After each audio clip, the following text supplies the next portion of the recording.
Salam sigap dan shalom. Renungan kita pada hari ini, Minggu 24 Januari 2021, berjudul Ia Mengajar Kita. Ayat intinya terdapat di dalam 1 Yohanes 2 ayat 27. Sebab di dalam diri kamu tetap ada pengurapan yang telah kamu terima daripadanya. Karena itu tidak perlu kamu diajar oleh orang lain. Tetapi sebagaimana pengurapan yang mengajar kamu tentang segala sesuatu, dan pengajarannya itu benar, tidak dusta, dan sebagaimana ia dahulu telah mengajar kamu, demikianlah hendaknya kamu tetap tinggal di dalam Dia. Pena Inspirasi menjelaskan yang dimaksud dengan judul renungan kita pagi ini, Ia Mengajar Kita. Sehubungan dengan kita sebagai putra-putri Allah adalah sebagai berikut.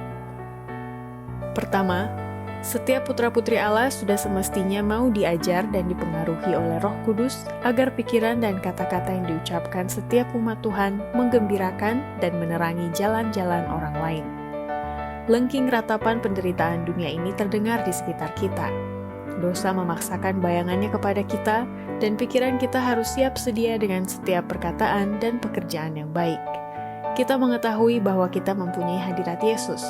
Pengaruh manis Roh Kudus mengajar dan menuntun pemikiran-pemikiran kita, menuntun kita untuk mengucapkan kata-kata yang akan menggembirakan dan menerangi jalan-jalan orang lain.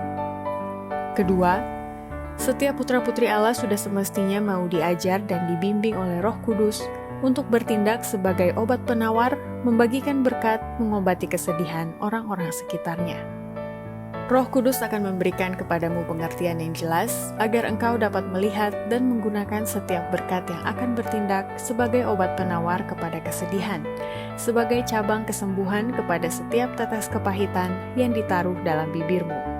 Setiap tetes kepahitan akan bercampur dengan kasih Yesus, dan gantinya keluhan akan kepahitan, engkau akan menyadari bahwa kasih dan rahmat Yesus bercampur sedemikian rupa dengan duka cita yang telah diubah ke dalam sukacita yang diserahkan, disucikan, dan dikuduskan.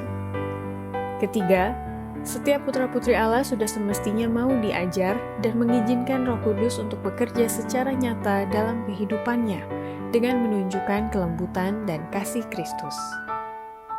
Kemurahan hati Kristen mencakup banyak hal yang seseorang mungkin menganggap sebagai kekurangan atau cacat pada yang lain. Diperlukan lebih banyak kasih dan lebih sedikit kritik. Bila mana Roh Kudus secara nyata bekerja dalam hati para hamba Tuhan dan para pekerja yang membantu mereka, maka mereka akan menunjukkan kelembutan dan kasih Kristus. Keempat, setiap putra-putri Allah sudah semestinya mau diajar dan mengizinkan Roh Kudus mengendalikan selera dan hawa nafsu mereka untuk meraih kemenangan terhadap diri sendiri dan dosa. Ada kecenderungan-kecenderungan berbuat jahat yang diwarisi dan yang dikembangkan yang harus dikalahkan. Selera dan hawa nafsu harus dikendalikan oleh Roh Kudus. Tidak ada akhir kepada peperangan pihak kekekalan ini. Tetapi sementara ada peperangan yang dilangsungkan, ada juga kemenangan-kemenangan berharga yang akan diperoleh. Dan kemenangan terhadap diri sendiri dan dosa lebih berharga daripada yang bisa diperkirakan oleh pikiran. Demikianlah renungan kita pada hari ini. Kiranya Tuhan memberkati kita semua.